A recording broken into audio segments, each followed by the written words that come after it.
Hello and welcome to the Churros y Tácticas Podcast. It is March 5th.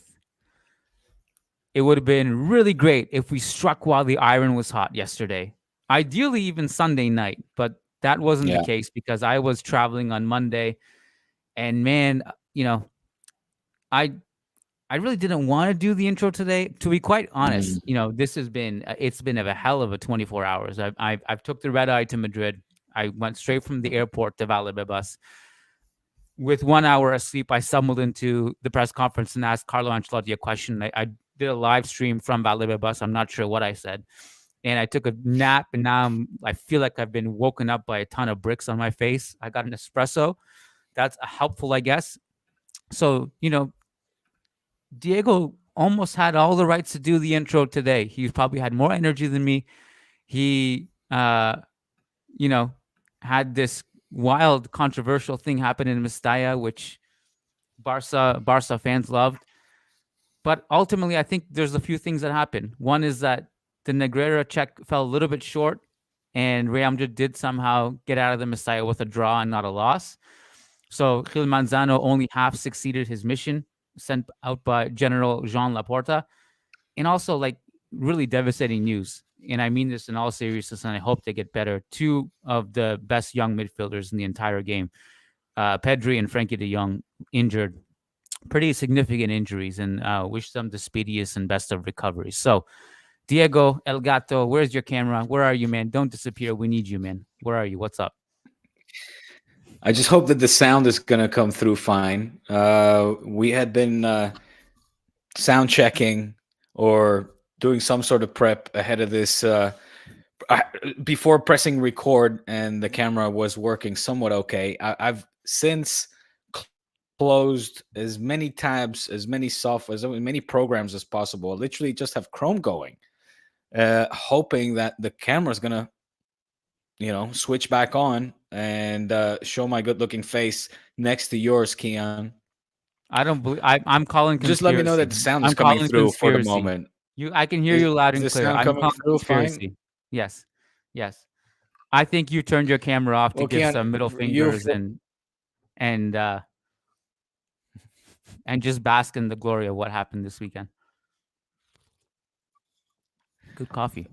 Quite the contrary, my friend. This is quite the contrary. It would have been the perfect occasion to perhaps bask a little bit and enjoy some good news, maybe a little bit of wind in the sail in the case of Barca, given what took place in La Mestalla on Saturday evening.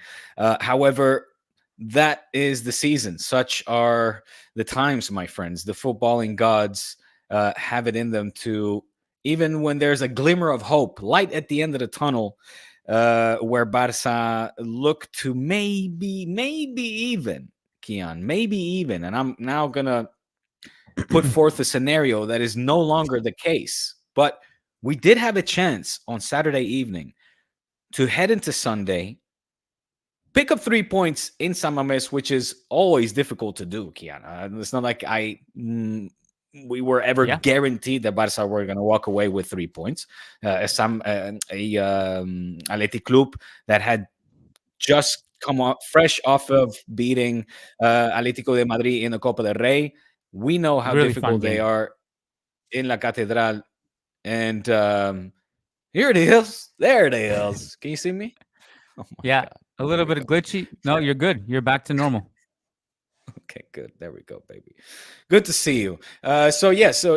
We know how difficult it is. We lost at the hands of Athletic Club in La Catedral. It's a pressure cooker. Fans are intense. My point being, it was never going to be a guarantee. However, there was a glimmer of hope, Kiyan, that we would have walked away with 3 points, cut the distance to not just 6, but we're facing Mallorca on Friday before Real Madrid, before you play your next game in La Liga Santander. We could have gotten 3 points. 3 points behind you guys. Yeah, would have been close. Sunday. It would have been close with the Clásico still ahead. However, like I said, it wasn't meant to be. The footballing gods, whatever they have in store for Barca, it's been a bumpy ride and it continues to be so. Like you said, Frenkie and Pedri out. No cause for celebration, for basking, for anything whatsoever, at least not from this Kule, because it's hard for me even just to find the motivation to keep watching football, man. Keep, I texted you, Kiyan. I said this is the worst season that I can remember, and I've been through my fair share of dog shit seasons.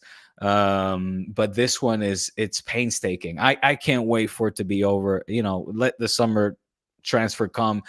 Let's announce Mbappe. Let's see what Barca can do, but let this season be done with, Kiyan. At least you guys walked away with a draw, but you're keeping the point tally. Mind you, a draw, controversial draw, and I want to talk about that because I can see the what did you call that? The subheader or whatever it is that's floating at the like bottom that there. one? I like it. We'll get into that. If for those Madrid, listening on you have Spotify and 80%. Apple, it's that there's a ticker on YouTube that says poses the question. It says, who is more biased, Kiyan or Diego? So we'll let the people vote. Madrid are still in a driving seat. What is it?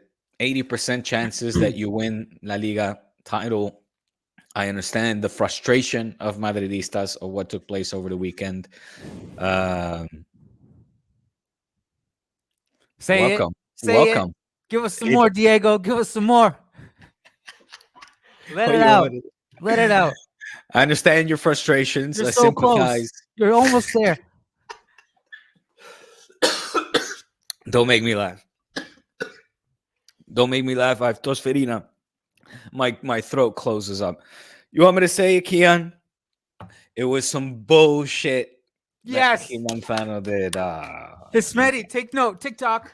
We're 6 minutes 58 seconds in. Clip this for TikTok. Diego says it was bullshit. I made a note. That was some bullshit.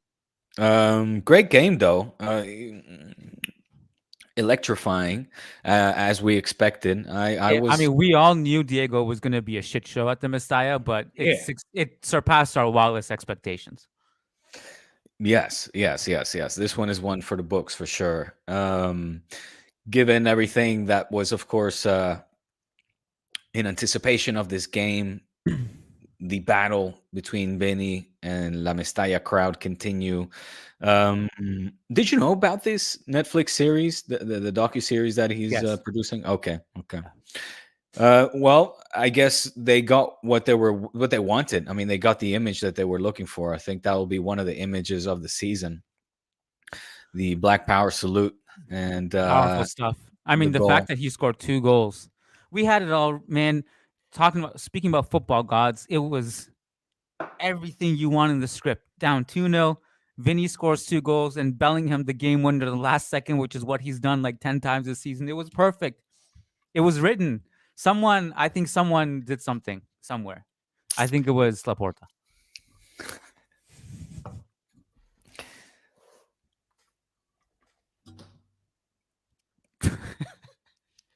Diego, by the way, works for Barca again, just so you know. Well, no, I have been letting that. Yeah, part-time. But well, that was the other great thing, of course, that I got to see the game not once but twice, and by that I mean the Athletic Barca game, the 0-0. That just. Did you watch it, Kiyan? Which one? Athletic Barca game, just from over the weekend. Yes, I did. Yes. Okay. Yeah. You want to start there before we talk a little bit more about? I mean, I guess I was just so. Where did I see this? Probably somewhere that wasn't reliable. So take it for a grain of salt. But there was a report. I don't know if it was in one of the Barcelona media, like maybe Sport or Mundo Deportivo. I don't know. There was a report that the Barcelona board is disappointed in the fight they saw from the players at San Mames. And I was thinking that, like, if that's true, like, I'm not sure what you wanted from them. Like, it's one of the toughest places to play. You lost you lost your 2 best midfielders. At the same time, I also thought about it, and I was like, you know what? I really like, in the most non-biased way possible, I will try to express this. I thought Barca stunk up the place. They were just really tough to watch. I thought Yamal looked really good. I mean, Yamal, yeah. Yamal, every time he got the ball, he did something productive. And then his teammates would kind of fluff the rest of it. And, he's not like the kind of alpha yet to start yelling at his teammates for not being as good as him. But he'll get there soon. Cancelo wasn't bad. Araujo was good. Oh, Cancelo was good, yeah. Yeah. But I don't know. There was definitely some truth in that. The team looked like lost out there. And I actually thought Athletic weren't as good as they've been. They were much better against Atletico. They were much better against Barca in was it Copa? Yeah. Yeah. This wasn't even their best. Mind you, Nico wasn't there either. Nico just destroyed Atletico a few days prior. Yeah, like I could see the fact that the team looked a little bit lost. That's the assessment. I mean, I was going to say little to add. I do have a lot to add, but it is along the same line of what you were just expressing. And again, a disappointment for any Barca fan, knowing that we could have been down 6 at this point. It was a chance to cut the distance. We've had chances in the past, and we've let them slip. You talk about these reports in case of the Barca execs, that they were disappointed with the lack of fight, the lack of grit. There were also reports that came out on Saturday evening that sort of the players themselves were, and these are unconfirmed reports, but that they were hyping each other up in WhatsApp little group, WhatsApp messages, their WhatsApp group, saying like, oh, guys, this is a great chance for us. Like there was this sense of, hey, this is a big occasion for us to cut the distance, solidify our spot in the Champions League places against a direct rival who, in all fairness, we are a comfortable distance away from Athletic in 5th and Barca in 3rd, but still, more importantly, cutting the distance with Real Madrid and leapfrogging Girona, mind you. And then Sunday, the first like 15, 20 minutes, because all the while you're thinking this is Athletic Club, tough team, they knocked us out, is La Catedral, pressure cooker, but they have only had mere days to prepare for this match, where this was a perfect occasion for Barca, who had a whole week to come in rested, to come in ready and raging. And it's like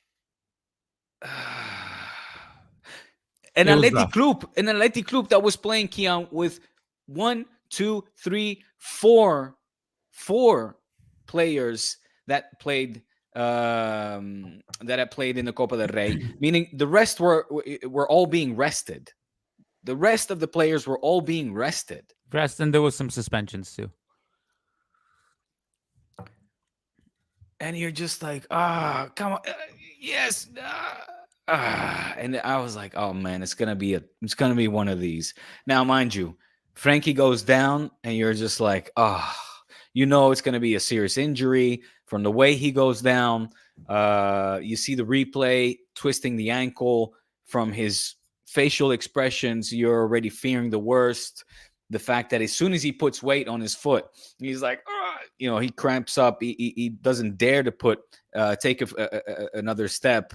So the what do you call it? The little buggy comes out, takes him off. All this to say that it's going to be a severe injury. So you're thinking, okay, Frenkie out, Fermin Lopez in, and then, what was it? 20 minutes later, Pedri relapses.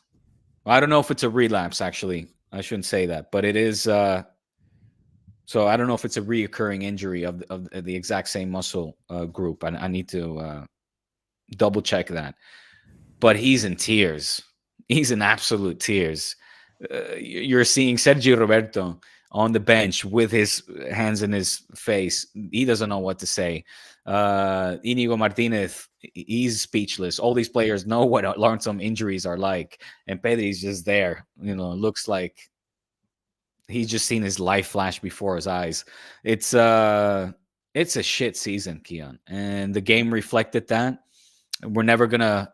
I'm never gonna expect Lamine Yamal, despite his brilliance and potential, and how great his breakout season has been with the first team. Ever expect him to carry the lot over the hump? Something which he has done on occasions, mind you, this season so far. Firmin Lopez has been a fine player, but to expect two teenagers to, you know, carry this team over the crossing line is an unfair expectation. It's of course a team effort, but in these moments, you're expecting your heavyweights, your experienced players, your vets to really step to the front. And once again, you know, they in large part fell flat. And you know who I'm looking at. Who? Lewandowski. Yeah. You know, he's gone. He's absent. And we Barca came off of the back of a great performance against Getafe. What did I say last week? I said, let's hope we can build on this and not fall back again, but use this as a stepping stone, a trampoline to go on to, you know, bigger and better things. Again, mind you, you can walk away from San Mames with a loss, but I cannot forgive these players for not having the grit, the fight, the spirit in them. In even when, you know, shit's hitting the fan and two key players fall out, I understand that it's a massive hit, a big blow to take for the team. But would you rather draw playing like shit or lose with a moral victory? Yeah, I mean, as silly as it may sound, you know, I think I've always been pretty consistent in that. In that I can, you know, fault a team for losing, or I should say, not losing. No, how should I say this? I can not forgive a team. So here it is. I can forgive a team for losing, but I cannot forgive a team for not trying. That's what Okay. Yes. Okay. Yes.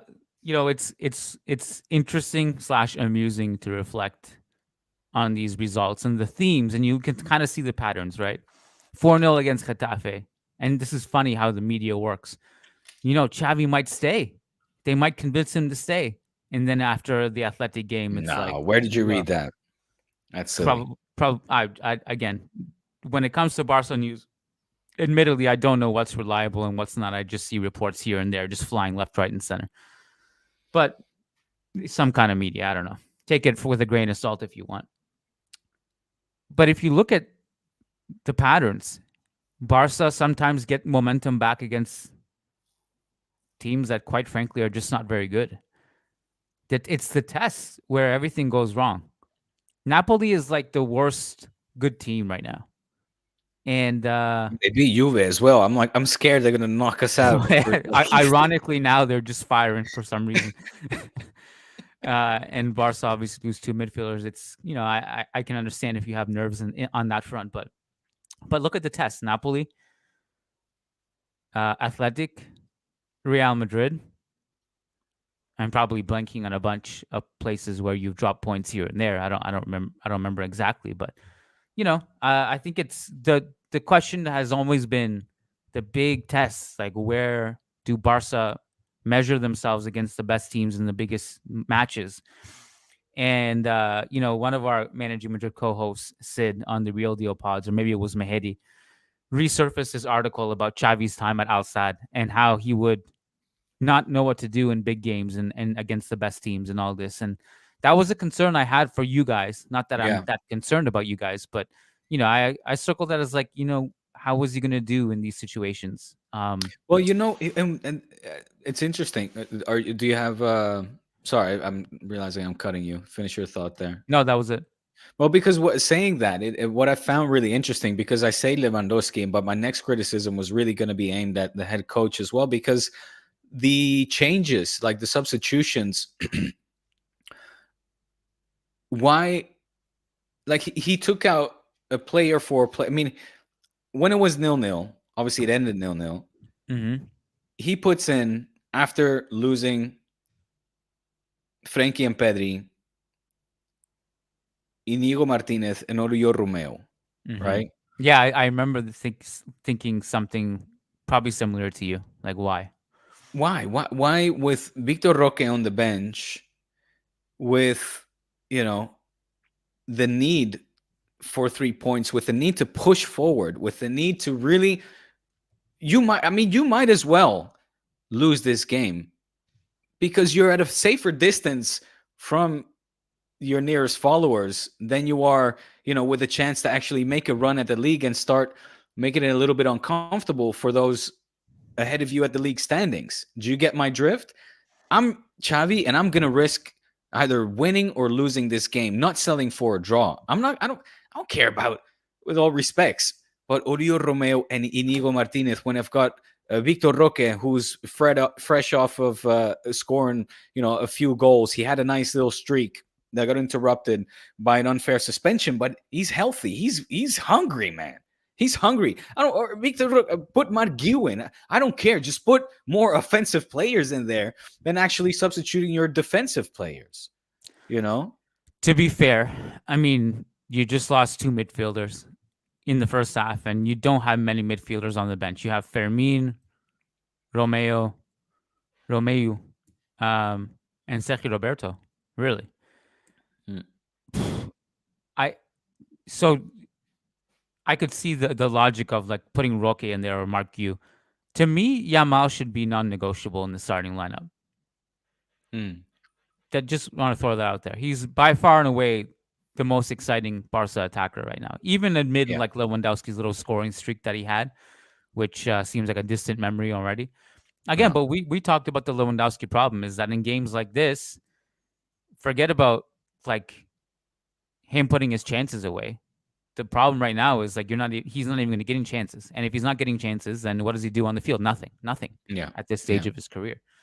Yeah. Yeah, there's problems, and I don't know what the future outlook is, and it's not great. But we should take some super So, chats. one more thing I wanted to add. Yeah. Recently we heard Chavi talk about big data and how Barca, according to big data or Yes. according to XGs and whatnots, would be Expected league points, I leaders. think it was. Expected points. You're 100% accurate on that. So, and actually, here this will go a little bit too geared or aimed towards that ticker as well. One of the YouTube channels I hugely enjoy watching. I suggest all of you watching Churros y Tácticas, especially if you speak Spanish, understand Spanish, sign up to Pedro el Ingeniero. I often talk about Nacho el Ingeniero, who was an ex collaborator on El Chiringuito. Well, Pedro was actually another engineer, person that drew lines and whatnots of VAR and had a more, let's say, outlook on football of a more technical perspective, right? Because they're all in the case of Nacho, he's an architect. In the case of Pedro, he's an engineer. And anyway, his YouTube channel, he's a Madridista. He's a diehard Madridista. He also worked at El Chiringuito and eventually left because of whatever, whether it was conditions, whether it was a fallout with Jose Pedro. I'm not exactly 100% sure of. All that is neither here nor there. He started a YouTube channel, which I find very informative, even though his narrative is hugely, he's a proud Madridista and backs his team. But I find his takes nuanced. I find them fair sometimes. I might disagree with them, like with you, Kiyan. But the reason I mention him is because big data is sort of one of his specialties. And he talked about the big data, the fallacy of the big data narrative. And he showed why. And that was kind of enlightening for me because the expected points, Kiyan, that puts Barca up there with a higher, let's say, ratio or higher quota than you might expect is because the expected goals go according to the 90 minutes of football that is played, right? And in the vast majority of the games that Barca play this season, focusing on this season, because of the tight score lines in the last few minutes, you often see Barca pressing higher up the pitch, basically forcing more players to play in the opponent's final third, and thereby that, don't ask me how, increases the coefficient or the number of expected points. And you see kind of the curve going from higher. So Barca's weakest moments are finishing the second half and leading, or the first half rather, and leading into the second half. That's where you see a massive dip in terms of expected points. It might be expected goals, and that the expected goals ratio is affected somehow. The expected points. The reason that all that. The only thing I'm trying to make clear here is that this expected points, the XP, I guess, engaña. It's ¿cómo se dice engaña? It's a ostras, ¿cómo se dice? Somebody in the chat, ¿cómo se traduce engaña? It doesn't tell the truth. Basically, it doesn't tell the truth. Because, again, of this Hail Mary style of play that Barca are forced to try to either secure 3 points or salvage a point by pushing more of their players into the opponent's box at the end of the minutes. And there you get this massive spike in XPs. I hope I somewhat did justice to that. Well, I have a couple of thoughts on expected points too. I think you explained it well, but there's something that the reason to me expected points is a little bit of a skewed statistic to begin with is that let's say Real Madrid play Osasuna, totally random example, okay? They lose the game 1-0.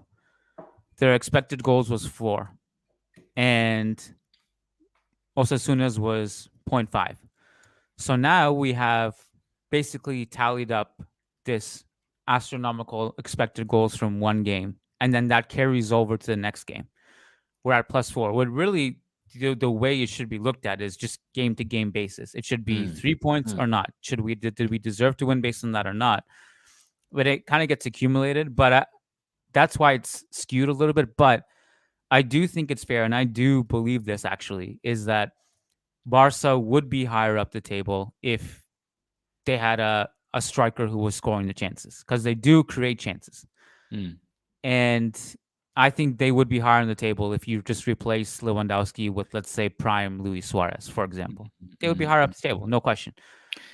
You wonder if they're quality chances, though, really, because, again, they're good enough, I think. That Lewandowski himself, if he was younger, he would have been scoring most of those. Because you have to factor in not all like goal scorers like him at their peak, they don't score just clear-cut chances. They score difficult chances. If you look at like Cristiano Ronaldo or Lionel Messi's expected goals, or Luis Suarez or whoever, their expected goals were not that high. I mean, they were high relative to other players, but they were outperforming their expected goals. They were scoring goals that were not clear-cut. No, they were sure. scoring from 40 yards. They were dribbling past 6 players. They were scoring free headers. They were doing all this crazy football, right? So Lewandowski was that caliber of player when he was younger. So I think if you're generating enough chances where I think you would be higher on the table if you had Lewandowski at his peak. I think that is actually a fair statement. I mean, the way XG works is that number, that coefficient that is given. If it's, say, 0.9, it means that 9 out of 10 chances the player would score that. Is that correct? No. Well, that's an individual chance. It's it's pretty much impossible to have a 0.9. That's 0.9 would basically be an open net and you're on the goal line, and it would be impossible to miss. A penalty is 0.74, for example. Okay. So again, would that mean that 7 of those out of 10 are converted? Basically, when they put that, all penalties are 0.74 because at the time when they put that statistic out, 74% of penalties go in, basically. Yeah. Okay, I got it. Yeah. All right. Well, and by the way, it was thanks to Nacho Tellado, the architect, that it also became clear to me that I'm now shifting gear to the Valencia Madrid game, because there were images going around arguing that Vinny's opener I believe it was the 2-1. Yeah, the tap in that he was in an offside position when I think it was Brahim, right, that put in a cross. Can't remember who it was, but can you table that for 1 second? Let's Oh, just take sorry. Yeah, some go ahead. relevant super chats Yeah. Oh, sorry. Yeah. before we jump ships because these are Barca related. Andrew Nedelchev, new YouTube member. Welcome to the family, Andrew. Pranav Jadhav says, with what we are seeing happening with Pedri and Gavi, should we be worried about overusing Jude and Diego? Is Barca learning the lesson with Yamal?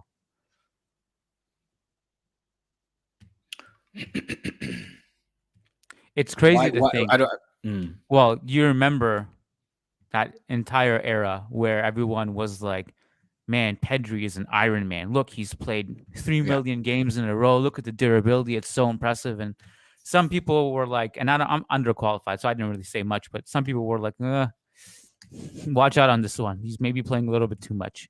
And now the last couple of years has been pretty brutal. Yeah, it was like that first season with Koeman. He played all the games. And during the Euro. And then the Euro, then the Olympics. And then he suffered that initial setback, and it's just been a reoccurring injury. Again, I don't know if this last one, and I would need to double check to see if it is a relapse, let's say.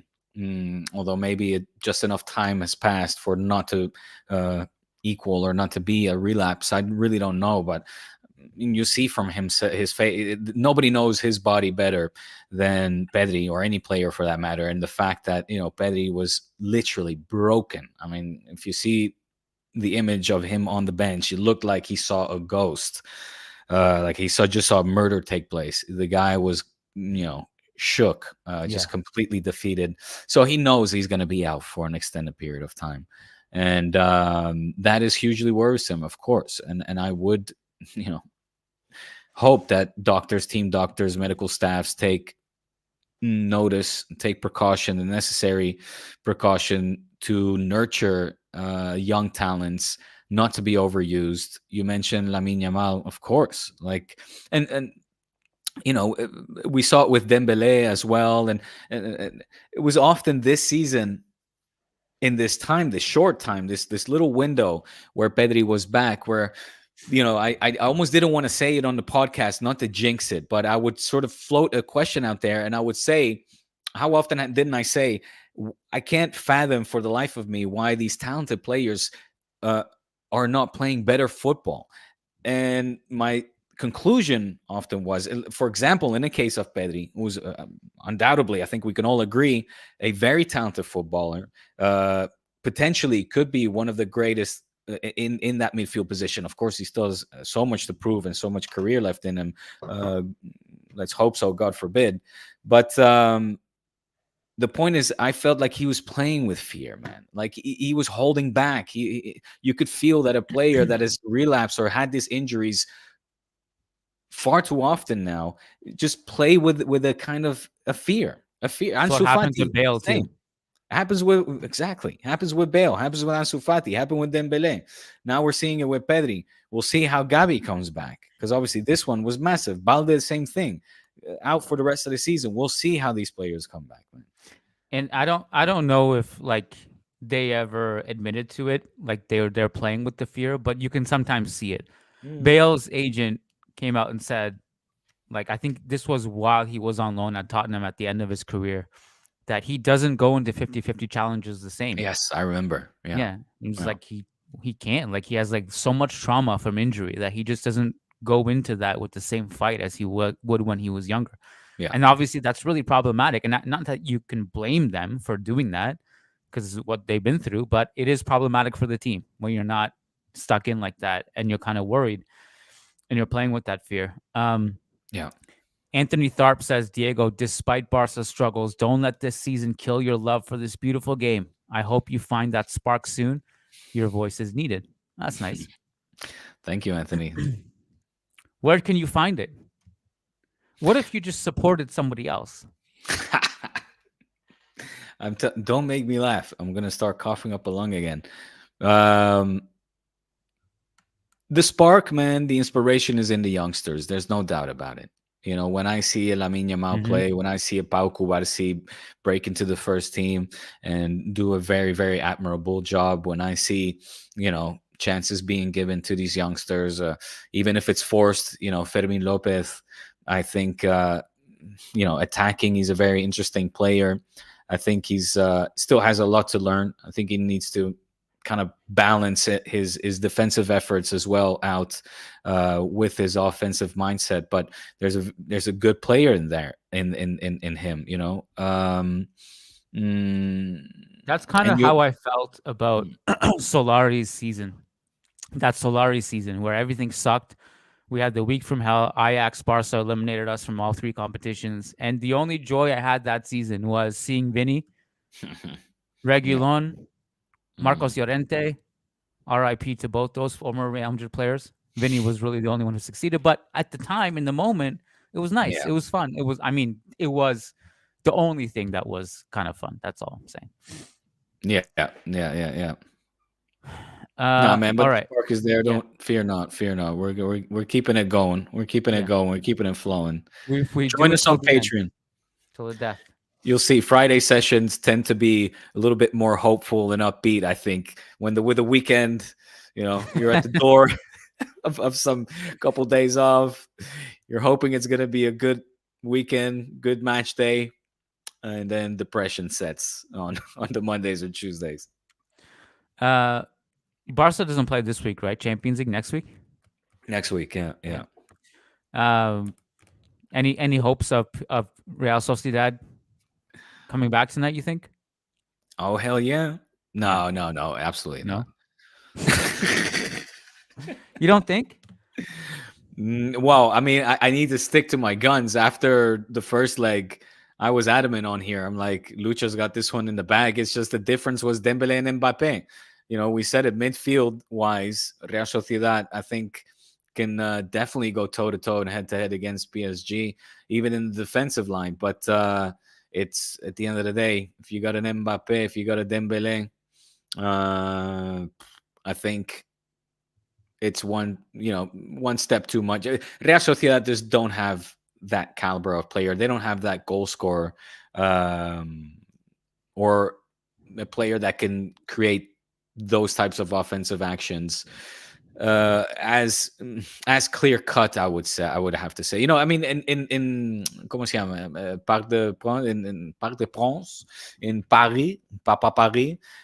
It was I seem to remember Merino with the long range effort, the only one that got a shot on PSG's goal. And of course, Anoeta, the Reale Arena is a whole different stadium. It's a different 90 minutes of football. Anything can happen. They of course play very good football, especially at home. And hey, as I keep reiterating as well, against Barca, they could have easily scored 3 goals in the first 3 minutes alone. So they could potentially cause an upset, but it would be exactly that. It would be an upset to put PSG up against the ropes, and I just don't see it happening. Like I said, I believe in two things: Anoeta and PSG choking in the Champions League. this early on though, It's yeah. happened before. Mm, mm. And Lucho benching Mbappe after 30 minutes because they have to learn to play without him. That was it. He's sitting there with his mama chilling. He's like, "Mama, look, they're The whole struggling." thing is so ridiculous. The whole thing. Just on that quickly, like so if you're a PSG, pretend you're a PSG fan, an unthinkable scenario. I know, unthinkable. But you're a PSG fan theoretically. Is Mbappe a club legend for you? He's the greatest goal scorer your team has ever had. No, he's got to he's got to go down as a club Do you think he legend. should be Yeah. sent off like this, or should he be given tributes every game for a nice farewell? Where would you stand on that? Who is like the Barca equivalent? I mean, we knew. I can't even draw the parallel with It's Neymar. hard. Oh, but Neymar you didn't know in advance. No, we didn't know, but we didn't. We It were was all like, shocked, man. We were all shocked when it yeah, happened. it was shocking. It was, it Yeah. was, it was.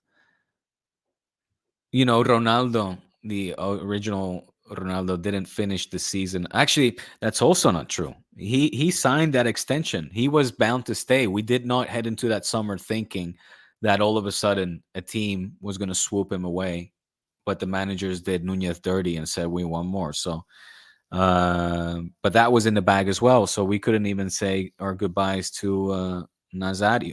Nazario. Yeah, I struggle to think. I mean, again, maybe a Dino, Ronaldinho.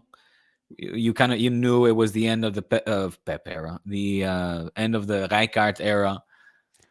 But this Also, is there you didn't, unique. This you is know. unique in that they know he's leaving for sure. Yeah, yeah, yeah, yeah. With all No, the exactly, writing on the wall is exactly. different. Yes, yes, yes. So I I don't don't know. know. It's a sad situation if you're a PSG fan to go and say Mbappe club legend. You know, if that's your that they have better legends than that. They've got better legends than him. It's a weird one because I think he's one of those players that, despite being so good, will not have the emotional attachment to him from Yeah, fans. yeah, yeah, yeah, yeah. Um, Which is yeah. odd because I mean he's from Paris as well, so it's kind of So like like I. some PSG fans really hate him. Like there are, Mm, you can see it on PSG Twitter. I've seen it. Like they really, really hate him. I mean, I don't know what the percentage is, to be honest. I'm sure there are people who love him and defend him. I don't know what it is, but a lot of people are angry that he decided to leave now. And I don't know personally. Now, it's a tricky one. Like I kind of like the idea of knowing so you can plan it in advance. I don't want to be screwed last minute, you know? So then I have to scramble and I have to find a replacement. Knowing now puts you in a position to actually think about the future, to actually think about who your replacements are going to be, how you're going to allocate that money, etc. So I kind of like the idea of knowing in advance. I think what was probably a bad idea was to make it publicly known. I, that's probably where it should have not happened. All right, quick one. Who's a bigger legend? PSG legend, Ronaldinho or Mbappe? it's got to be Mbappe. PSG I don't know. I Ronaldinho feel was crazy good. he was very good. He was very, very good. And I feel like they probably are less upset about when he moved to Barca than when now this announcement and Mbappe, you know, not announcing he's moving to Madrid, but announcing his departure at least. I felt just like that was more of a normal transfer. Yeah. The football world was different and not like this. And I don't think Ronaldinho drove any of the PSG fans nuts No. with these things, back and forth and the drama and all this, which I think is somewhat overblown with Mbappe, but yeah, not the same. All right, you wanted to talk about Vinicius being offside. He was not offside. No. So correct. So again, Nacho Tellado, Mm-hmm. the fine architect that works with VAR Archivo, took the right frame. So the frame that was floating around on social media, you cannot. Was edited. Was it Brahim? No, it's not edited. It's just One you of them was don't see. edited.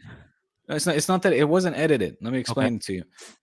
Was it Brahim that put in the cross? I don't remember. Was I it can't remember. Joselu? Anyway, I can look it up really I quick. think it was. I think it was Brahim.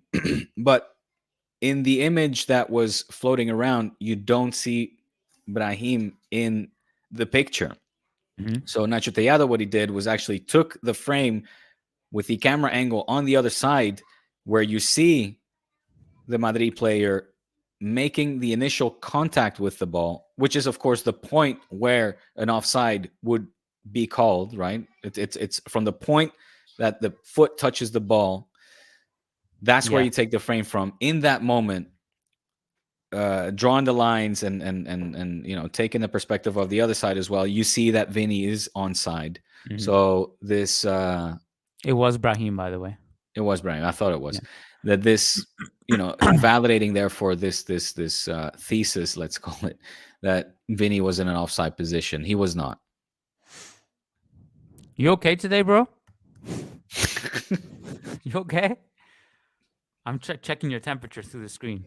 You have a fever? What is going on? Hey, I came to this I'm all for the podcast truth, with guns baby. on my belt. I'm taking the gun, putting it down.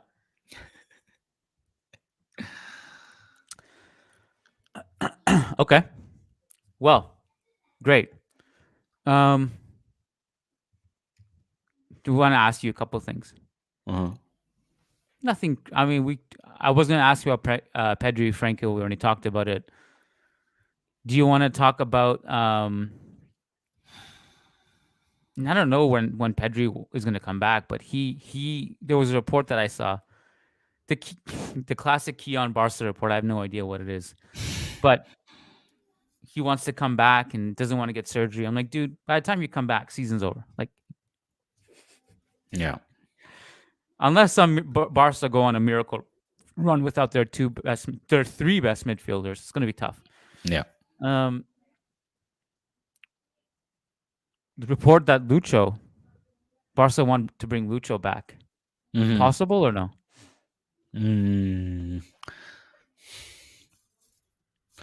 I can be somewhat hopeful about it, given the obvious links and ties between Lucho and his beloved Barca, not just club-wise, but family-wise and everything.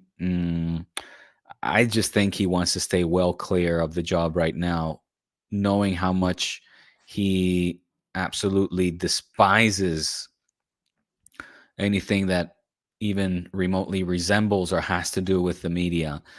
We're seeing him in action in France. It's fucking hilarious, by the way. I don't know if you're seeing these Luis Enrique clips between him and reporters. I mean, I love him. I do love Lucho. I love myself some Luchito. Because it's just so good to see him in his element and to see these Frenchies go all flustered and they're like, what is this animal? Who is this guy? And him being vicious.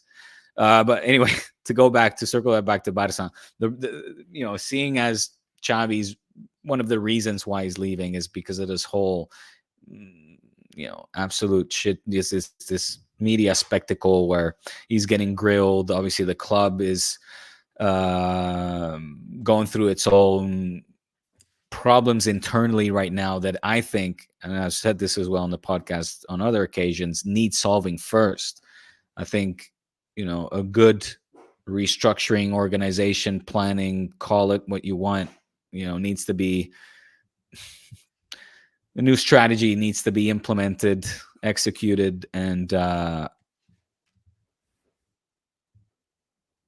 we're not that far. You know what gave me some hope, Kiyan?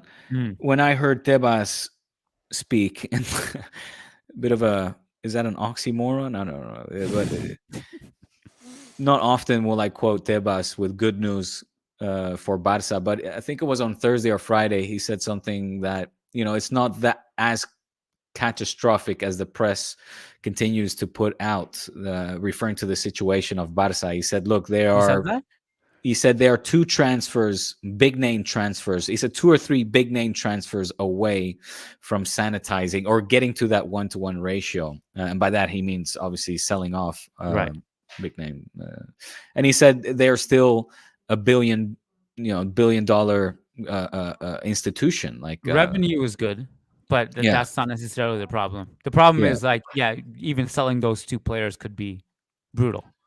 Yeah, because you're gonna sell players who have value, and the players who have value are your best players. I think that's what's needed now. I mean, I don't know, what else, how else it can be clearer that we just need to really kind of reset, press the reset button, man, and accept that, hey, we're not going to win the league title. We're not going to win Champions League for the next upcoming 2-3 seasons. We're going to pull from the homegrown talent. These are fine players, but we're going to we're going to stick to our roots and compete, be competitive. That's right now we're not seeing that. Even with these good players, we're not seeing a competitive Barca. And to go back to what you asked before, would you prefer picking up a tie or losing with and picking up a what would you call it, a moral trophy? I mean, at the end of the day, yes, that is. I actually prefer seeing that because I know that at the end of that tunnel, there's glory and there's greatness, and continuing this way, it's painstaking. You're describing how I feel right now about the Toronto Raptors. They're terrible, but I just want to see some good basketball as we tank, get a good draft pick. I want to see the young guys get good minutes and develop. That's how I feel about the Raptors right now. Well, there you go. That's a good, But good the problem is you don't get a reward for being bad in football. Only basketball. That is very true. You said something. You said something. Cut to the Super League. You said something about Lucho and how his relationship with the media and how entertaining that is. Reminded me, and I want to say this. So today, I had the great privilege at being in the press room for Eduardo Camavinga's press conference. Nice. One of the greatest press conferences I've ever been a part of. The way that kid worked the room was incredible. He was smiling and laughing the whole time. Everyone was losing it, laughing. Everybody loved him. The first question was, tell us about Mbappe. Is he coming or not? You're friends with him? And he goes, you want to know the truth? And he leaves some suspense. And he was like, the truth is, I haven't talked to him. He's a PSG player. And he just and he egged on it. After that, almost every answer, he starts off like this. He goes, you want to know the truth? And he looks at the journalists like that. In Spanish, his Spanish was very good. And the great thing is, I understood everything he said because I can understand non-native Spanish speakers when they speak Spanish because they speak slow like me, right? So I can understand what they're saying. But the best part was at the very end, the last question of the press conference, someone asked him about the game tomorrow. And he said in a very the last and only question about the game, I'm sure. Correct. And he with a very sarcastic tone, he goes, "Thank you so much. You're the only person who asked about the game tomorrow." And then the funny thing about that response is it was the only one that didn't get laughs in the press room. And there was except for me, I started laughing, but the rest of the room was like, "Oh," there was the line has been crossed, Eduardo. That's funny, man. That's funny. But he's right. Shit, you didn't get to sneak one in there this time? I didn't try to ask him a question. I just asked Carlo a question, which was before. This is Camavinga, man. You can't stop raving about this guy. He's my favorite player. I just kind of sat back and enjoyed that one. You were starstruck. The truth is, I wasn't really sure what to ask him, and I didn't want to. I was. I was definitely starstruck. No question, man. No question. I also wasn't sure what to ask him, and I didn't want to force it. I didn't want to force the question, so I just kind of sat back on that one. Kiyan Sobhani for Managing Madrid. Camavinga, I just want to tell you that. Can you sign this shirt for me? I fucking love you, man. I probably would have asked him a question in French, to be honest. Oh yeah, you could have done that. Spit the Francais. Let's end with this one. Adrian says, "Love to hear Diego's thoughts on Jude's red card. I know there were similar controversies with Lewandowski last season. Do La Liga refs have a problem with ego?" Yeah, I mean, what has he been handed? What is it? A 2-match ban? Straight red card is 3 matches, I think. But Real Madrid are appealing it, and now we await the verdict. Well, no sweat. He'll be wiped clean. No worries. He'll do. No, I mean, so he said it was a fucking goal. I don't think you should see a red card for that. No. I mean, I actually wonder if the ref, there was a language barrier because he said it in English. Yeah, and Manzano was I don't know, thought it was. Manzano's done Champions League. The ref, these refs have there's no way he doesn't know. Yeah, right. I mean, Lewy got 2 and 1, so 3 in total. That was ridiculous to me too. I didn't think that he should have gotten anything for that. Yeah. Yeah. So I think most people I haven't seen anyone come up with the idea that Jude deserved that red card. Not from what I've seen. No. I actually like when I knew we were going to appeal it. My initial thought was I don't think it gets overturned. But this one overturned. But this one is so ridiculous that I think it has to be overturned. It really does. You'll be surprised, man. You'll be surprised. And I think Adrian, thank you by the way for your generous donation, and thank you to everybody watching Churros for your support for this humble La Liga podcast. But to get to your question, I do think that they have a kind of an ego problem, because we're seeing them be so frivolous as well, with just yellow cards to the coaches. Chavi gets like pretty much every other game. We're seeing other, Michel got the red card at the end of a very tense game where they saw a legal goal get disallowed. So, you feel like the referees just don't engage into even dialogue or debate, which, of course, when you have 100,000 people screaming at you, the pulses are racing. You don't expect the Jude to come up to you or Chavi to scream from the sidelines, "Excuse me, but I disagree with your thesis there, with your hypothesis."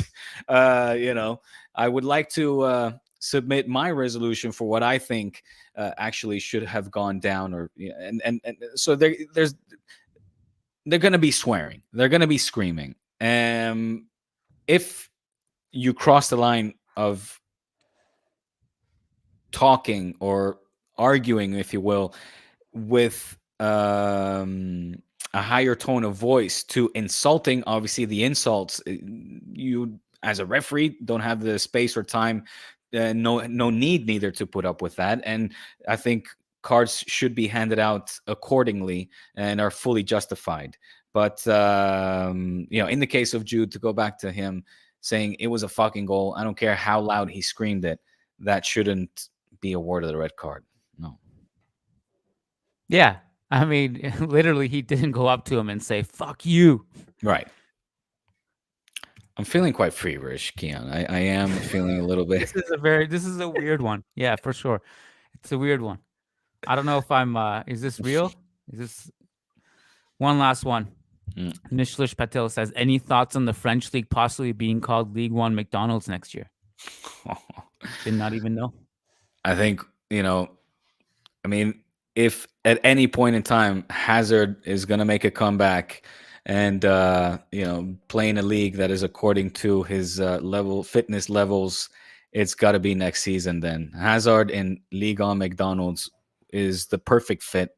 He can cash in on a few more of that sponsorship cash monies and call his career quits. But I think that would be very funny. It would be very, very funny indeed. You joke, but that would be a great poster boy for McDonald's. Like it would. Of course. Him and Neymar both. 60 million deal apparently to have the league renamed League on McDonald's next year. League on McDonald's. Okay. Great. So I guess real quick. I mean, Jesus Christ. I don't know why it didn't occur to me. La Liga is called La Liga EA Sports. It's been called La Liga Santander. It's been the Barclays Premier League. Yeah. What is Liga at the moment? I don't know. Uber Eats. Uber Eats. Because here we're kind of forced to say, you have to say La Liga EA Sports, on Who's we? I know you guys on the broadcast, right? Yeah, on broadcast. Like we that's, and especially on La Liga TV, they have to call it La Liga EA Sports. Yeah. Yeah. I've never heard Liga Uber Eats being named, in its entirety. Do you watch it? Could be watched. Touché. I mean, I honestly only watch PSG in the Champions League. There's not enough time for me to watch Ligue 1. If we drew PSG in the Champions League, I'll start watching PSG in Ligue 1 just to get a scouting report. But right now, there's too many other good things to watch. Between La Liga, I mean, Premier League has a bunch of great games. Mm-hmm. I've been watching a ton of Bundesliga. That's fun. Some Serie A. At some point, you have to draw the line. We're not watching this too much. All right, man. So I'm traveling on Thursday. So You're traveling Thursday, so we got to figure that out off air. we'll figure that out off air. Yeah. Enjoy your week in Maji. Enjoy the nation's capital. Thank you. Don't do anything I wouldn't do. Let's see what happens between Leipzig. Huh? Any hopes that sea Germans can knock you out or what?